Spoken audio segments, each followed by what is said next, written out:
सर्वविस्वन्यस्तपादपद्मायते वामहस्तालोलवेदशास्त्रायते ज्ञानसूर्यायते दत्तरूपायते श्रीवेणुगोपालकृष्णाय वन्दनम् श्रीवेणुगोपालकृष्णाय वन्दनम् श्रीवेणुगोपालकृष्णाय वन्दनम् శ్రీ దత్తస్వామి వారి దివ్య సందేశము.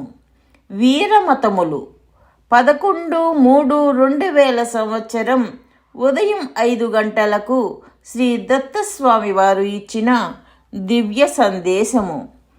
యయేతదుదరమంతరం కురుతే అధ తస్య భయం భవతి అని శృతి. ఎవరు భేదాలను పాటిస్తారో వారు అంచెమున నరకమునబడి భీతులగుదురు. ఏకత్వమే బ్రహ్మత్వము. కులము, జాతి, మతము ఈ 3 భేదములతో కూడిన అజ్ఞానమే బ్రహ్మజ్ఞానమునకు అవరోధము. దీనిని దాటలేకపోయినచో బ్రహ్మజ్ఞానము పూర్ణము కాదు. దీనిని శంకరాచార్యులకు దత్త సద్గురువు చండాల రూపములో బోధించారు. ప్రతి కులమునందును సజ్జనులున్నారు, దుర్జనులున్నారు. సజ్జనులందరూ ఒక కులము. ఏలననగా కులము వాళ్ళ కర్మ సంస్కారము చేత నిర్ణయించవలెను. అట్టి వారందరూ కలిసి సత్సంగము చేయవలెను. బ్రహ్మమును గురించి సత్సంగము చేయువారే వేదాధ్యయనము చేయు బ్రాహ్మణులు. జాతి అనగా స్త్రీ పురుష జాతులనియు, మనుష్య పశు పక్షి జాతులనియు, భారతీయ పాశ్చాత్య జాతులనియును వాడబడుచున్నది. ఇందులో స్త్రీ పురుష జాతి భేదము నిషిద్ధము. సర్వజీవులును స్త్రీలే. పరమాత్మ ఒక్కడే పురుషుడు. కావున పరమాత్మను ఉపాసించు జీవులందరూ స్త్రీలే. కావున ఆ భేదము అజ్ఞానజనితము.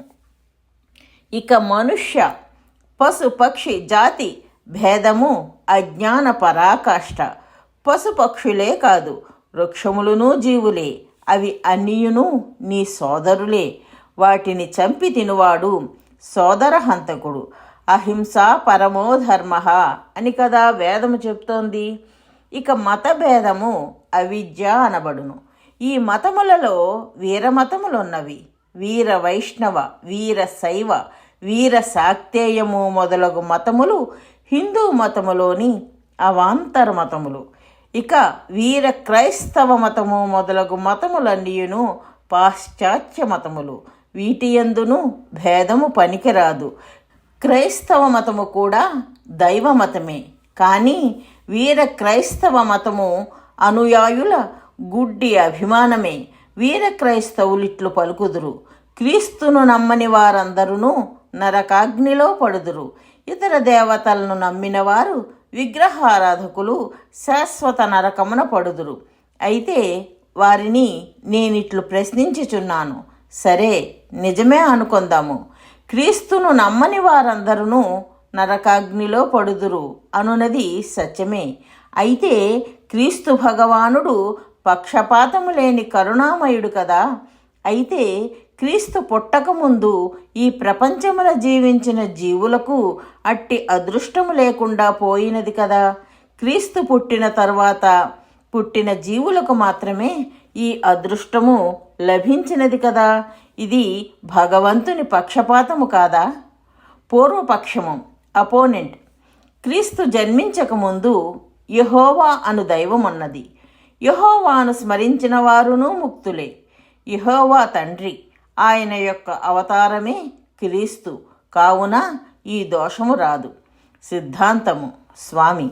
సరే, అది నిజమే అనుకుందాము. ఈ భారతదేశమును వాస్కోడిగామా కనుగొనక ముందు ఈ భారతదేశీయులకు యెహోవా గురించి కానీ క్రీస్తుని గురించి కానీ తెలియదు కదా. తెలియకపోవట వలన భారతీయులు వాస్కోడిగామాకు ముందు యెహోవాను కానీ క్రీస్తును గాని ఆరాధించలేదు. అట్లు ఆరాధించకపోవుట వారి దోషము కాదు. మరియును అట్లు ఆరాధించనందున మీ వాదము ప్రకారముగా అనవసరముగా తప్పు లేకున్నను జీవులు నరకమున పడుట వలన భగవంతునికి పక్షపాత దోషము వచ్చుచున్నది. తెలిసిన తర్వాత నిరాకరించిన వారు నరకమున పడుట న్యాయము. తెలియక ముందు నరకమున పడలేదన్నచో అప్పుడు యెహోవాను క్రీస్తును ఆరాధించకపోయినను నరకమున పడకపోవుట ఇది వరకు జరిగినది కావున ఇప్పుడును అట్లు జరగవచ్చుననుటలో దోషమేమి? ఈ ప్రశ్నకు మీ సమాధానమేమి?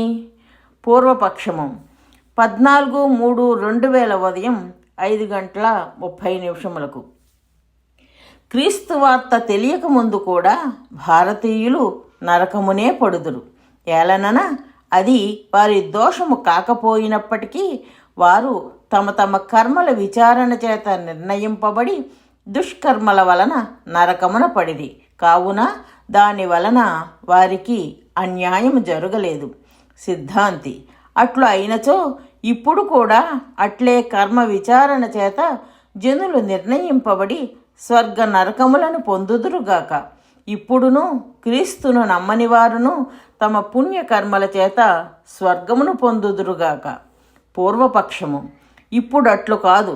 క్రీస్తును నమ్మిన వారి పాపములు క్షమించబడి పుణ్యలోకమునకు చేరుదురు. క్రీస్తును నమ్మని వారికి అట్టి రక్షణ లేదు. ఇప్పటి వారు ఈ విధముగా అదృష్టవంతులు. సిద్ధాంతి: దీని చేత మరలా భగవంతుడికి పక్షపాత దోషము వచ్చినది కదా. ప్రస్తుత కాలములోనున్న జీవులు పాపములు చేసినా క్రీస్తును నమ్మినందున క్షమించబడి పుణ్యలోకమునకు వెడలినారు. కానీ పూర్వులకు అట్టి అవకాశము లేకపోయినది. పాపము చేసిన పూర్వులు అందరూ నరకమునకు పోవలసినదే.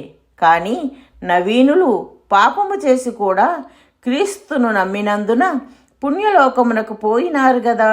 ఇట్టి క్షమాపణ అవకాశము పూర్వులకు లేకుండా పోయెను గదా. ఇది భగవంతునికి పక్షపాత దోషమును అంటగట్టుచున్నది. ఈ దోషమును ఎట్లు పరిహరించవలను? ఓ వీర క్రైస్తవులారా, దీనికి నా వద్ద సమాధానమున్నది వినుడు. భగవంతుడు నిష్పక్షపాతి. అనాది నుండియును భగవంతుడు అన్ని దేశములలోనూ అవతరించి అన్ని భాషలలో ఒకే పరమార్థ సత్యమును బోధించినాడు. కావున భగవంతుడు నిష్పక్షపాతి. పూర్వులకును నవీనులకును సమానావకాశము వచ్చినది. నమ్మినవారు స్వామిలోకమునకు, నమ్మని వారు నరకమునకు అను మాటలో నిష్పక్షపాతమైన న్యాయము వచ్చినది. క్రీస్తు కూడా భగవంతుని అవతారమే. క్రీస్తు మాత్రమే భగవంతుని అవతారము అనరాదు. కానీ మీ మొండివాదములో క్రీస్తు మాత్రమే భగవంతుడు అన్నప్పుడు క్రీస్తుకు పక్షపాత దోషము అంటక తప్పదు. భగవంతుడు నిష్పక్షపాతి అని మీరు అంగీకరించినచో నా సిద్ధాంతమును అంగీకరించుట తప్ప వేరు మార్గము లేదు. సూచన: ఆధ్యాత్మిక జ్ఞాన ప్రచారము చేయడము భగవంతుడికి అమితమైన ఆనందాన్ని కలిగిస్తుందని శ్రీకృష్ణ పరమాత్మ శ్రీమద్ భగవద్గీతలో చెప్పియున్నారు. అందుకే జ్ఞాన యజ్ఞేన తేనాహం అని గీతలో అన్నారు. మనకు ఆధ్యాత్మిక జ్ఞానము శాశ్వతమైన సంతోషాన్ని కలిగించటమే కాక ప్రపంచంలో శాశ్వతమైన శాంతిని కూడా నెలకొల్పుతుంది. కాబట్టి శ్రీదత్త భగవానుని అపూర్వమైన ఈ ఆధ్యాత్మిక జ్ఞాన ప్రచారంలో భాగస్వాములై ఆ భగవంతుని పరిపూర్ణమైన అనుగ్రహాన్ని పొందగలరు. జై దత్తస్వామి.